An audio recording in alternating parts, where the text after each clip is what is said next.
और भी हैं अभी एक दो लोग, तो ज़्यादा टाइम नहीं लेंगे आपके। हम आपसे भी बातचीत करेंगे। जितना बात है आपको बताना था वो डॉक्टर साहब ने अच्छे से बता दिया, डीसी सर ने बोला, एडीजी सर ने भी अच्छे से बुझाइश है।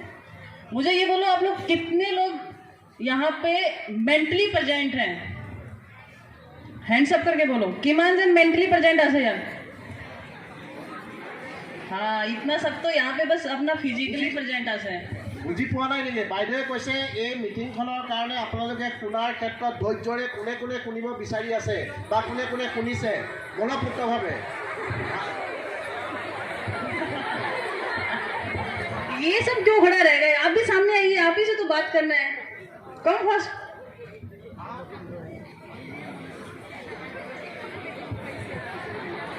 अच्छा, ये जो जल्दी जाने वाला पार्टी है, ये तो होनखाले जाबो लागे, ये तो की काम आसे करो।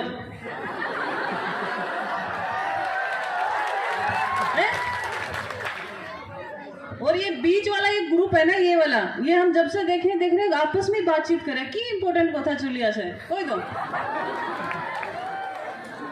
है? देखो, ये आपका अपना प्रोग्राम है, आप सबके लिए हम आपसे बातचीत कर सके। बहुत रेयर होता है आप सुबह स्कूल में आते हो, दिन भर पढ़ाई करते हो, टीचर आपको डांटता है, ये करके अपने घर ही घुसी जाए, ये तो हो। तो कभी कभी ऐसा प्रोग्राम होता है तो उसको थोड़ा एंजॉय करना चाहिए। कौन स्कूल में रोज आपको सिंगरा खिलाता है? आदि तो सभी सिंगरा खाई है ना। हाँ, तो ये सब जो प्रोग्राम होता है एंजॉयमेंट के लिए होता है।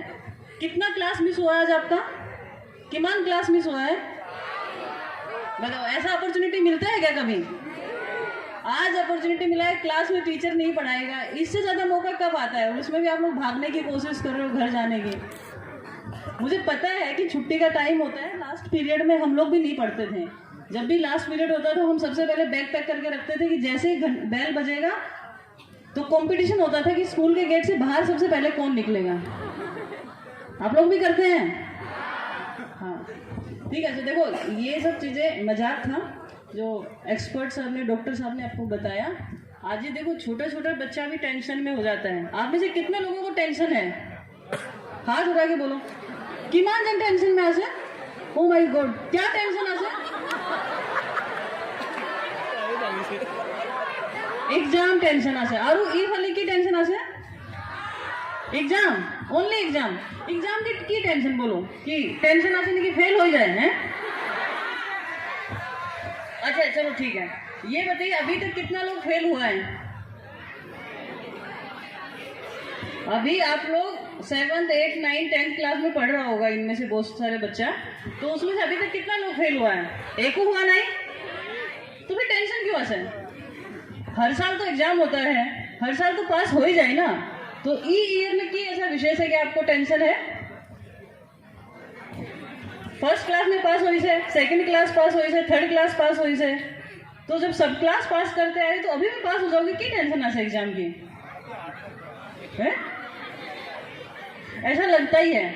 जब हम लोग जिस क्लास में रहते हैं ना, उसका सिलेबस हमें सबसे टफ लगता है, और जब उस क्लास से अगली क्लास में चले जाते हैं, जितना भी सीखा है फिर लगता है ये तो क्या क्लास था यार, तब तो इस बार है। This is the human tendency. जो काम हम नहीं करते हैं तब तक वो हमें टफ लगता है, जब एक बार हमने कर लिया उसके बाद में वो इजी हो जाता है। तो कोई एग्जाम टफ नहीं होता है। आप जो साल भर पढ़ते हो वही चीज़ आपको एग्जाम में लिखना है, कोई दूसरा चीज़ तो नहीं लिखना, ठीक है? तो पढ़ाई को एंजॉय करो। पढ़ाई is not a burden. Books तो आपका फ्रेंड होता है, पढ़ने से नए नए चीज़ें सीखते हैं। हम लोग क्या करते हैं, जब नया मोबाइल किने तो क्या करें? सबसे पहले सीखेगा उसमें फीचर्स क्या क्या है, यही तो देखता है ना। कितने टाइप से फोटो लिया जाता है, कितने टाइप से उसमें वीडियो चलता है, कौन सा फोटो फ्रेम में अच्छा दिखता है, कौन से में एडिटिंग होता है, यही तो सब देखे ना। तो हर साल आपके पास जब नया किताब आता है उसमें भी नई नई चीज़ें हैं। तो क्यूरियोसिटी जो है वो स्टूडेंट का एक बेसिक फीचर होता है। तो अपनी जो पढ़े उसमें क्यूरियोसिटी तो होगा ही, और हर बार नई चीज़ें सीखना है। इसलिए पढ़ाई को बर्डन नहीं लेना है, पढ़ाई को सीखना है आपको। देखिए, ठीक है, ये कॉम्पिटिटिव माहौल होता है कि बच्चों को थोड़ा आजकल ऐसा बन गया है, ऐसा कभी होता नहीं। हमारे यहाँ पे कल्चर रहा है सेटिस्फेक्शन का कल्चर, जो हमें मिलता है हम उसमें संतुष्ट रहते हैं। लेकिन आजकल थोड़ा सा ज़्यादा कंपटीशन हो गया है। अल्टीमेटली उस चीज़ से कोई फर्क नहीं पड़ता है आपका 90% आए, 95% आए, 98% आए, आपको जिंदगी में चीज़ों को सीखना है। Exam passing is just a marks, just a number. आप जो सीखते हो, स्कूल इज नॉट जस्ट कि एग्जाम पास करना है, स्कूल इज ए प्लेटफॉर्म जहाँ पे आप ईमान जना से कि मैम 500-700 का तो प्रेजेंस होगा यहाँ पे। इतना लोग आता है, डिफरेंट बैकग्राउंड से आता है, डिफरेंट विलेजेस से आता है, तो यहाँ पे आपको एक इंटरेक्शन करने का मौका मिलता है, एक दूसरे के बारे में जानने का मौका मिलता है। तो जस्ट नॉट ए स्टडी कि एग्जाम पास करना है स्कूल में, बहुत सारा कल्चरल एक्टिविटीज हो, इस टाइप का जो फंक्शन हुआ है, ये सारी चीजें होती है कि स्कूल एक मतलब ऐसा करिकुलम है जिसमें आपको हर चीज का आपका ओवरऑल डेवलपमेंट होता है। तो इन चीजों को आपको एंजॉय करना है। और इस उम्र में जब आप कितना 10, 12, 13 साल का बच्चा है, इस उम्र में टेंशन शब्द लेबो ही ना लगे, जिमान बया शब्द आसे ना, टेंशन, डिप्रेशन, ये तो कोबो ना लगे, डिक्शनरी में से डिलीट कर दो। आप लोग डिसाइड करो कि आज के बाद में हम ये शब्द बोलेंगे ही नहीं। ये हमें बोलना ही क्यों, जो गलत चीज है उसे करना ही क्यों है। दूसरी बात यह है कि हमेशा, जैसे डॉक्टर साहब ने अच्छे से आपको बता दिया है, हम लोगों का पूरा एक बॉडी है, बॉडी में कभी हाथ में दर्द होता है तो हम डॉक्टर के पास जाते हैं। तो दिमाग भी हमारा एक पार्ट है। दिमाग में दर्द का मतलब ऐसा नहीं कि दर्द होने से आप जाएंगे, क्योंकि हमारा ये सिस्टम है जिससे हमारा पूरा बॉडी गवर्न होता है, हमारा पूरा एक्शन गवर्न होता है। तो अगर आपको ऐसा फील हो रहा है कि हमें कुछ अच्छा नहीं लग रहा है, मन अच्छा नहीं लग रहा है, पढ़ाई में मन नहीं लगता है, ठीक है, या खेलने में मन नहीं लगता है, या किसी से बात करना अच्छा नहीं लगता है, तो ये सब चीजें होने से आप जाके अपने पेरेंट्स के साथ बात कीजिए। अच्छा चलिए बताइए, कितना लोग ऐसा है जो इवनिंग में या मॉर्निंग में अपने पेरेंट्स से बात करके बताता है कि आज सुबह से शाम तक मैंने ये किया? कौन कौन बताता है? हाथ ऊपर करो। देखो बहुत कम है। हम लोग जब छोटे थे ना, तो हम लोग स्कूल में जो भी होता था सुबह से शाम तक जाके हम बक करके सब चीज अपने पेरेंट्स को बताते थे कि आज ही सुबह तो ये हुआ, उस टीचर ने मुझे डांटा, उस टीचर ने मुझे अप्रिशिएट किया, उस दोस्त ने मेरे साथ झगड़ा हो गया, उस दोस्त के साथ मेरे को ये बोला, आज हमारे स्कूल में ये फंक्शन हुआ, स्कूल में ये बातें बोलते। कई बार पेरेंट्स भी इरिटेट हो जाते थे, क्या है यार सुबह से शाम तक का बातें आप हमें बताते रहते हो। लेकिन जब तक हम किसी को कुछ नहीं बता लेते थे तब तक हमें शांति नहीं मिलती थी। तो मेक इट ए हैबिट कि सुबह से शाम तक आपकी लाइफ में क्या चल रहा है वो जाके अपने पेरेंट्स को बोल दो। हम लोगों के यहाँ पे कल्चर है, मेरा फैमिली का, हम लोग यहाँ शाम को नहीं बैठते, हम सुबह मॉर्निंग टी होता है तो मॉर्निंग टी में सब लोग बैठ जाता है, सब लोग बैठ के पूरा दिन में क्या करेंगे, क्या हुआ क्या नहीं हुआ, वो सब चर्चा करता है। तो वी नो ईच अदर कि हमारे परिवार में किसके साथ में क्या हो रहा है, कौन क्या फील कर रहा है। आजकल क्या है कि फैमिली सिस्टम थोड़ा सा ब्रेक हो गया है। We Indians are known for the family system. दूसरे देशों में उतना स्ट्रॉन्ग सिस्टम नहीं है। लड़का बड़ा हो जाता है, लड़की बड़ा हो जाता है, अडल्ट हो जाता है, 18-19 साल का हो जाएगा तो बोलेगा तू अपना अलग से रह, नौकरी कर, अपना पैसा कमा, अपनी फैमिली को रख, पेरेंट्स साथ में नहीं होता। लेकिन हमारे यहाँ क्या है, बच्चा जब से जन्म लेता है और जब तक आदमी मरता है तब तक एक परिवार का हिस्सा है हम लोग। वी आर ए फैमिली, सब लोग है ना। अपना ये कोकायदा अपने साथ रखे ना, है रहता है ना, आपका ग्रैंडपा ग्रैंड मदर आपके साथ में रहता है ना, और घर में जो छोटा बच्चा है वो भी साथ में रहता है, और दादा भी रहे, भाईदेव भी रहे, सब लोग तो साथ में रहता है ना।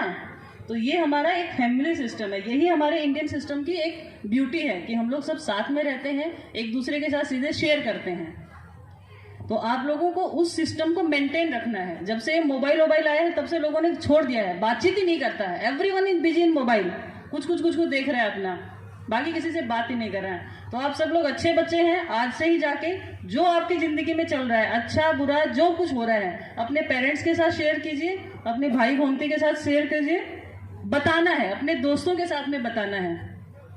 और कितना लोग हैं, देखो इस उम्र में जब आपको 12-13 साल के बच्चे होते हैं आप लोग, तो कुछ फिजिकल चेंजेस भी आपके साथ अंदर आता है, आपके शरीर में आता है, देखिए नेचुरल है, जिसपे हम बात नहीं करते हैं। तो आई रिक्वेस्ट द टीचर्स कि आप लोग भी जो बच्चे हैं उनके जो फिजिकल चेंजेस आते हैं उनके बारे में थोड़ा सा बच्चों को अवेयर कीजिए। अदरवाइज क्या होता है कि बच्चे गलत रास्ते में जाते हैं। किसी को अच्छा पाना, दोस्त बनाना ये खराब नहीं है, लेकिन आप लोग उतना इन्वॉल्व हो जाते हो कि आप अपनी पढ़ाई छोड़ देते हो, अपना करियर भूल जाते हो। कितने लोगों ने डिसाइड किया कि आप बड़े होके क्या बनेंगे, क्या एम है? ये देखो इधर वालों ने तो कुछ डिसाइड ही नहीं किया अभी तक। कुछ डिसाइड किया है क्या बनना है? बोलो।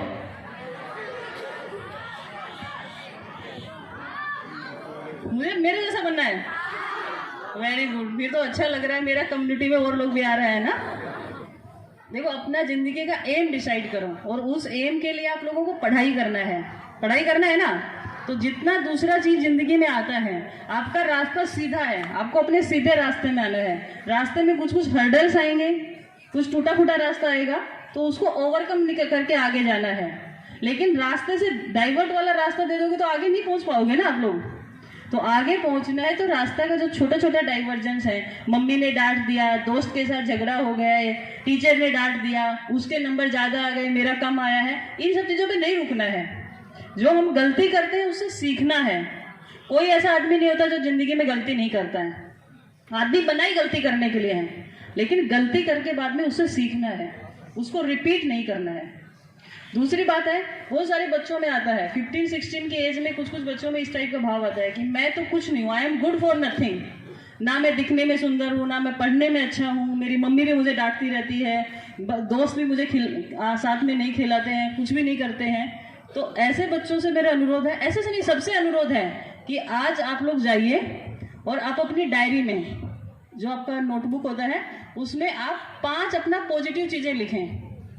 ठीक है सर, मुझे बोले ना सब लोग, आपके करेक्टर में क्या 5 चीजें आपकी पॉजिटिव हैं, ये तो लिखिबल आ गए, सब लोग लिखेंगे। ठीक है, और आपको उसी डायरी के दूसरे पेज में लिखना है कि आपके अंदर क्या 5 नेगेटिव हैं। बिलीव कीजिए कि जब आप लिखेंगे, और सब लोग लिख के लाएंगे, कल सब टीचर्स को, अपने अपने क्लास टीचर्स को दिखाएंगे, हम दोबारा जब आएंगे तो पूछेंगे ये बात। ठीक है ना, मुझे बोले ना सभी, आवाज नहीं आ रहा तो लिख के क्या लाओगे आप? की लिखी वो 5 चीज पॉजिटिव लिखी वो, जैसे आप दिखने में सुंदर दिखते हो, ठीक है, आपका रंग फेयर है, ठीक है, आप पढ़ाई में होशियार हो, आप दौड़ने में होशियार हो, आप घर का काम अच्छे से करते हो, आप मम्मी पापा का आदेश का पालन करते हो, ओबीडियंट स्टूडेंट हो, टीचर आप नहीं भाल पाए कि अपना स्टूडेंट मेरिटोरियस स्टूडेंट है। जैसे चीजें आपको, जो भी चीजें अच्छा लगता है, अपना 5 चीज पॉजिटिव लिखिए और 5 चीज नेगेटिव भी लिखना है। जैसे नेगेटिव में हो सकता है कि मैं बहुत गुस्सा करता हूँ, ठीक है, मैं पढ़ाई में होशियार नहीं हूँ। आप बिलीव मानिए, जब आप लिखने बैठेंगे आपको 5 नेगेटिव नहीं मिलेगा। समझ रहे हो? हम लोग भी लिखते थे, जब इंटरव्यू में थे तो हमसे बोला जाता था कि आप लोग 5 अपना पॉजिटिव लिखे, 5 नेगेटिव लिखे। पॉजिटिव में तो लाइन लगा देते थे, ये सब पॉजिटिव है। जब नेगेटिव लिखना होता तो लगता नहीं हम तो बहुत अच्छे आदमी है, नेगेटिव तो कुछ है ही नहीं। ठीक है, जब हम इतने अच्छे आदमी हैं तो हमें अपनी लाइफ से इतना क्यों टेंशन हो जाता है? जब आप 5 नेगेटिव लिखेंगे तो मुश्किल हो जाएगा आपको खोजना कि आपके अंदर क्या 5 नेगेटिव हैं।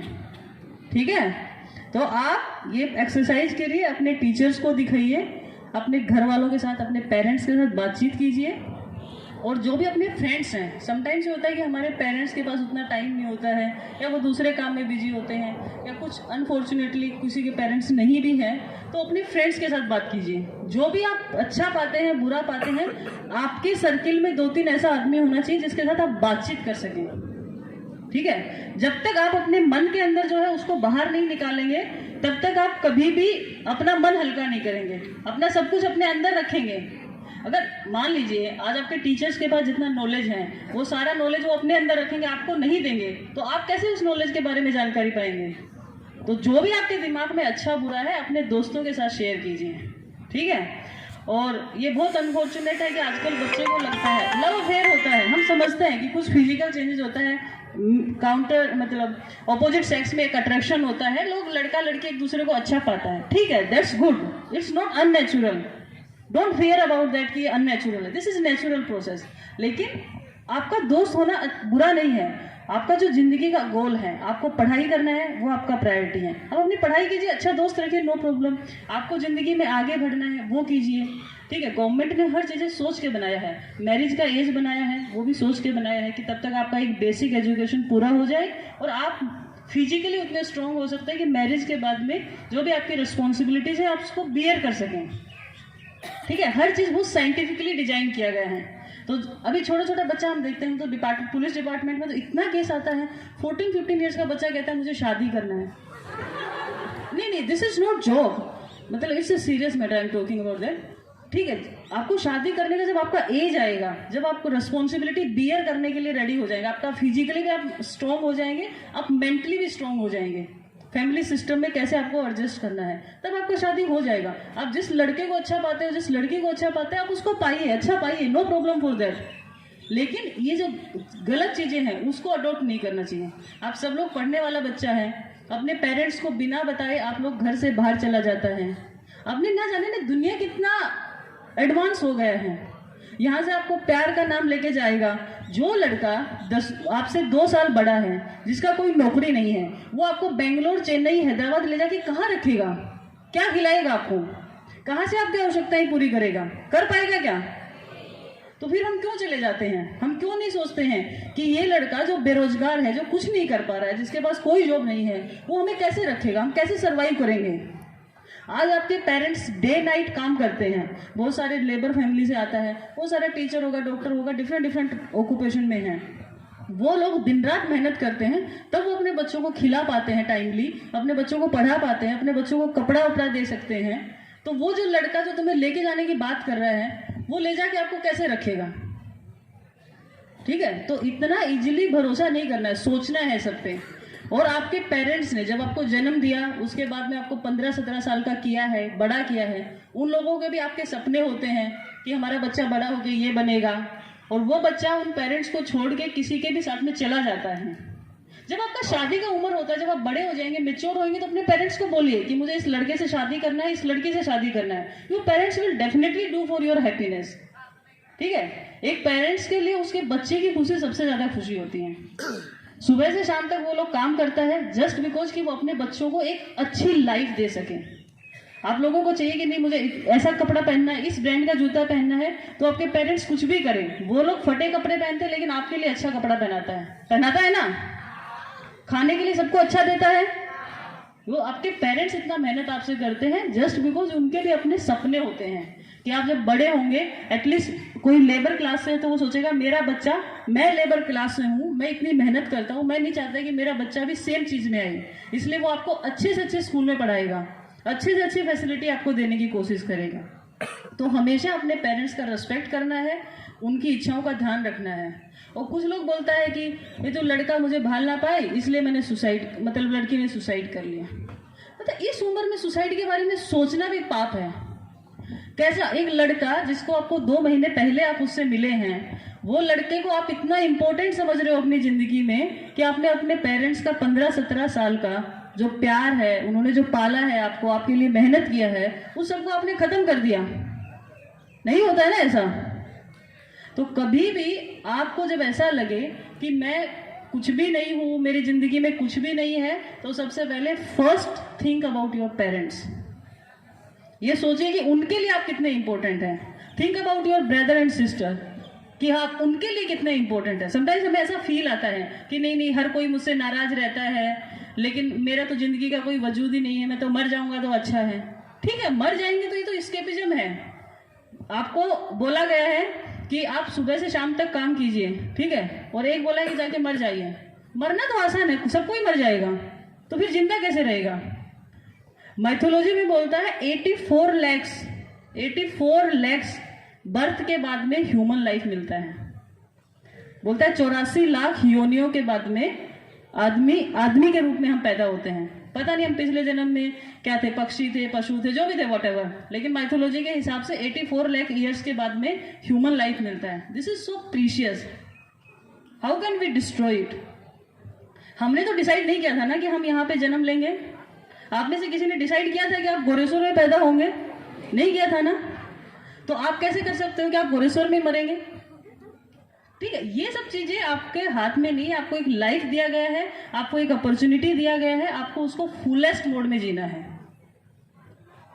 कभी भी अपने प्रति नेगेटिव नहीं लिया। और कभी भी ऐसा किसी को भी आता है, देखिए आज ये बातें आप लोगों को लगता है आपके सर के ऊपर से जा रहा है, आपको बुरा लग रहा है, इतना घंटे हमें बिठा के रखा हुआ है, लेकिन जो सिचुएशन है, जैसे डिप्रेशन बोला मैंने, वो वर्ड यूज नहीं करना है, लेकिन अगर आपके दिमाग में कुछ गलत थॉट्स आता है तो हमेशा सोचिए कि आप किसके लिए इंपॉर्टेंट हैं। और आपकी डायरी में आज जाके जो 5 पॉइंट्स आप लिखेंगे ना, अपने पॉजिटिव पॉइंट्स, ये तो पढ़ लो, ये पढ़ना है आपको कि अरे आप तो इतने अच्छे इंसान हैं, जब भी आपके दिमाग में थॉट आता है कि नहीं हम तो कुछ भी नहीं है, हमें मर जाना चाहिए, मेरी लाइफ में कुछ बचा ही नहीं है, तो वो 5 पॉइंट पढ़िए और ये सोचिए कि आपके मर जाने के बाद में कौन कौन आपको सबसे ज्यादा मिस करने वाला है। ठीक है, आपके पेरेंट्स आपको मिस करेंगे, आपके ब्रदर एंड सिस्टर आपको मिस करेंगे, आपके रिलेटिव्स आपको मिस करेंगे, आपके फ्रेंड्स मिस करेंगे। अगर आप स्कूल में मेरिटोरियस बच्चे हो तो मेरिटोरियस बच्चे हैं तो टीचर आपको मिस करेंगे, आपके स्कूल के बाकी स्टूडेंट्स आपको मिस करेंगे। तो एक बार सोच लीजिए कि आप किसके लिए क्या इंपॉर्टेंट है। और इससे भी इम्पोर्टेंट है कि गवर्नमेंट ने, देखो गवर्नमेंट ने आपको स्कूल बना के दिया है, आपको टीचर्स दिया है, आपको पढ़ा रहे हैं, बाकी दूसरी एड भी देते हैं। गवर्नमेंट आपके ऊपर इतना इन्वेस्ट कर रहा है, आपके पेरेंट्स आपके ऊपर इतना इन्वेस्ट कर रहा है, तो जब आपको उनको रिटर्न करने का है, रिटर्न हम कैसे करते हैं, हम कुछ सर्विस करते हैं। जितने टीचर्स हैं, टीचर्स क्या कर रहे हैं, गवर्नमेंट का सर्विस कर रहे हैं ना। समाज ने, गवर्नमेंट ने उनको जो फैसिलिटीज दिया स्कूल के फॉर्म में, दूसरी मेडिकल हेल्थ, रोड दिया, सब कुछ जो फैसिलिटीज दिया उसके बदले में आपको रिटर्न देना है। तो जब आप बड़े होंगे, आप कुछ काम करेंगे, दैट इज द रिटर्न। समझ गए ना आप लोग। आज आपके ऊपर इतना पैसा इन्वेस्ट किया जा रहा है, ये स्कूल का इतना बड़ा बिल्डिंग खड़ा किया है, इतने सारे टीचर्स आपको पढ़ाने आते हैं, आप सड़क पे जाते हैं तो इतना बढ़िया दुनिया के सड़क बनाया है, बस मिलता है, सब कुछ मिलता है आपको। तो समाज ने दिया है ना आपको, सोसाइटी ने दिया है ना आप सबको। तो आप सोसाइटी को कब देंगे, जब आप बड़े होंगे, तो आप डॉक्टर बनेंगे, इंजीनियर बनेंगे, टीचर बनेंगे, ठीक है, अपना सेल्फ एम्प्लॉयमेंट खोलेंगे। तो उस फॉर्म में आप अपनी जो सर्विस है, आपने जो अभी सरकार से, समाज से जो लिया है, वो आप रिटर्न करेंगे। तो कभी भी अपने दायित्व से नहीं भागना है, आपको ये सोच के रखना है कि नहीं, मेरा लाइफ इंपॉर्टेंट है, मुझे इस समाज को कुछ देना है वापिस। ठीक है, ये चीज अपने दिमाग में रखना। सारा जितना बच्चा आज यहाँ पे है, सब लोग एक बड़ा अधिकारी बनेगा, जो भी बनेगा, आपकी चॉइस का चीज लीजिए। आप स्पोर्ट्स में चाहिए, स्पोर्ट्स में जाके आप इंडिया के लिए खेलिए, आप इंडिया का नाम रोशन कीजिए। आप गोरेश्वर की जाके लेके गोरेश्वर को रिप्रेजेंट कीजिए। गुवाहाटी में जो टूर्नामेंट्स होते हैं, आप गोरेश्वर को जाके रिप्रेजेंट कीजिए, तो आप गोरेश्वर के लिए खेल रहे हैं। ठीक है, आप आसाम के लिए खेल रहे हैं, आप इंडिया के लिए खेल रहे हैं। तो हमेशा आपको एक रिटर्न देना है सोसाइटी को। इसलिए कभी भी अपने जीवन को निरर्थक ना समझें और अपने इस जीवन को खत्म करने के बारे में तो ना सोचें। देखो, कुछ दुर्घटना हो जाता है, कुछ एक्सीडेंट हो गया, कुछ गलत चीज हो गया, दैट्स अ डिफरेंट थिंग। और एक्सीडेंट में जितना ये सब यंग लड़का है, सब में जोश है, हम समझते हैं सब स्टंट करता है, लेकिन हेलमेट पहन के चलाइए। क्यों बोला जाता है? क्योंकि आपकी लाइफ बहुत प्रीशियस है, आपकी लाइफ को हमें बचाना है। तो इस चीज को आप हमेशा ध्यान रखेंगे। और आई थिंक आप सब लोग आज जाके जो मैंने बोला है वो सब करेंगे ना सब लोग। हाँ, और फिर बीच बीच में हम आते रहेंगे, कभी भी कुछ ऐसा फंक्शन दोबारा से होगा तो। लेकिन सब लोग स्ट्रॉन्ग बनना है, और जितनी बातें यहाँ पे बताई है, जितने स्पीकर्स ने बताई है, सब घर जाके अपने पेरेंट्स को भी बताना है। कितना लोग बताएगा? वो पीछे वाला तो सुन ही नहीं रहा है, सुन रहा है? क्यों हाथ उठाया है ऊपर? ठीक है, बहुत ज़्यादा टाइम हो गया आप लोगों का। Thank you so much for the patient listening. और आप सब लोग बहुत अच्छे बच्चे हैं। जो भी आपकी समस्या है, आप बातचीत कीजिए, आप शेयर कीजिए, और जो जिसके साथ शेयर करते हैं उसका भी रिस्पॉन्सिबिलिटी है। अगर मान लीजिए ये लड़की इस लड़की के साथ में शेयर करता है, अगर वो कुछ टेंशन में है तो उसका दायित्व तो बनता है कि वो उसको पेरेंट्स को बताए या टीचर्स को बताएं, ताकि हम लोग उसमें इंटरवेंशन कर सकें। ठीक है, तो जिसको भी किसी के बारे में पता चलता है, अनयूजुअल बिहेवियर रखता है, तो एक दूसरे के साथ में शेयर करना है। और life is the most precious thing, enjoy it. अपना एक हॉबी बनाइए। किस किस का हॉबी है? हॉबी किस किस का है? हॉबी जाने ना, क्या खेलना अच्छा लगता है, क्या गाना अच्छा लगता है, किताब पढ़ना अच्छा लगता है, डांस करना अच्छा लगता है। हॉबी जानते हैं ना सब लोग? तो सब लोग जिसका है वो अच्छा है, उसको परस्यू कीजिए। जिसका नहीं है वो अपना एक नया हॉबी डेवलप कीजिए। नया मतलब आपको क्या अच्छा लगता है, वही चीज करना स्टार्ट कर दीजिए। और एटलीस्ट 24 घंटे में से 1 घंटे अपनी हॉबी को देना है।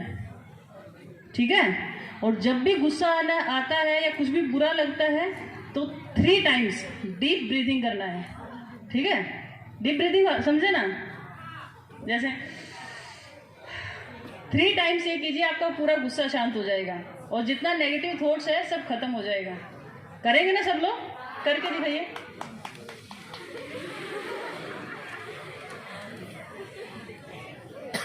आगे से जितनी बातें बताइए उनको फॉलो करना है। और जब हम दोबारा आएंगे इसी कॉलेज में तो सबसे पूछेंगे। अभी मुझे सबके चेहरे याद हो गए हैं, 50% का तो याद हो गए हैं। ठीक है, तो नेक्स्ट टाइम हम आएंगे तो पूछेंगे। ओके। चलो good luck all the best thank you